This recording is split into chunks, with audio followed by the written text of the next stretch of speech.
ଚାଲିଛି ଏଠି ସେଗୁଡାକ ରାତି 10 ରୁ ସକାଳୁ 5 ପର୍ଯ୍ୟନ୍ତ ଚାଲିବ। ତାପରେ ସେମାନେ ଦିନ ବେଳେ ଏଠି ପାଣି ପକେଇବେ। ଯୋଉ ଲୋକ ଦି ଜଣ ଆମର ଜଣେ ଏକ୍ସପର୍ଟ କରୁଛନ୍ତି ଆଉ ଜଣେ ହସ୍ପିଟାଲ ପଢିଛନ୍ତି, ତାଙ୍କୁ ସରକାର ତରଫରୁ ଯାହା ଆମର ରେଡକ୍ରସ ତରଫରୁ ଯାହା ସହାୟତା କରିବା କଥା ତାକୁ ଦିଆଯିବ।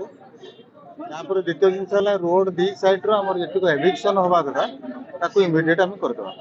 सर ये बारंबार जो दाबी होती दिन में गाड़ी चलाचल रोक लगे दाबी सर प्रशासन पक्ष कौन निष्पत्ति ସେଇଟା ଆମର ରହିବ ଯଦି ରାତି 10 ରୁ ସକାଳୁ 5 ପରେ ଯୋଉ ଡମ୍ପର ଗୁଡାକ ଚାଲିଥିବ ସେଗୁଡାକ ପୁଲିସ ସବୁବେଳେ ଯାଞ୍ଚ କରିବ ଏବଂ ଯୋଉମାନେ କହୁଛନ୍ତି ଯୋଉ ଡ୍ରାଇଭର ଚଲାଉନି ହେଲ୍ପର ଚଲାଉଛନ୍ତି ତାକୁ ମଧ୍ୟ ପୁଲିସ ତାକୁ ଯାଞ୍ଚ କରିବ। निशाशक्त अवस्था गाड़ी चलছে निकट गोटे रही जो मद इटा दुर्घटना ତା ପାଇଁ ଏକ୍ସାଇଜ କୁ ମୁଁ ଇନଫର୍ମ କରିବି ଯାହା କାର୍ଯ୍ୟାନୁଷ୍ଠାନ ନେବା କଥା ନାହିଁ। आज कौन रेड क्रॉस किसी दिया ହଁ ଆଜି ଦିଆଯିବ। केते 10,000। Thank you.